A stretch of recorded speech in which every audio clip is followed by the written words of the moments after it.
And meanwhile, President Biden is in Brussels for a trio of urgent summits with the top U.S. allies. The president announced additional sanctions against Russia and more aid for Ukraine, including welcoming Ukrainian refugees to the U.S. With the war in Ukraine now in its second month, Ukrainian President Zelensky is asking NATO for more military equipment. ABC's Elizabeth Schulze has the latest from Washington. After a day of high-stakes emergency summits between the U.S. and key allies in Brussels, a show of unity and support for Ukraine. NATO has never been more united than it is today. Putin is getting exactly the opposite what he intended to have as a consequence of going into Ukraine. President Biden repeated his opposition to directly engaging in a military conflict with Russia. But he did say the U.S. will respond if Russian President Putin uses chemical or biological weapons to attack Ukraine. We would respond.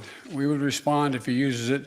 The nature of the response would depend on the nature of the use. In a coordinated move, the U.S., EU, and G7 nations announced new sanctions targeting Russian elites, parliament, defense firms, and the country's central bank. And President Biden says the U.S. will welcome up to 100,000 Ukrainian refugees without providing additional details. Still, Ukrainian President Zelensky says what his country really needs is more firepower, urging NATO to provide just 1% of its planes and tanks.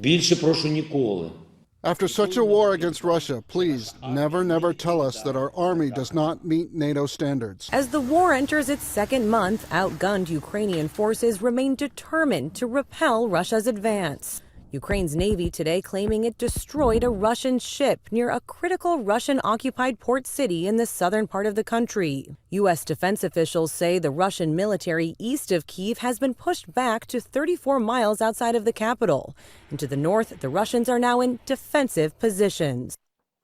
President Biden says he supports removing Russia from the G20 group of nations as punishment for its invasion of Ukraine. The president also added that he made very clear to Chinese President Xi China will face consequences if it provides military support to the Kremlin. Elizabeth Schulze, ABC News, Washington.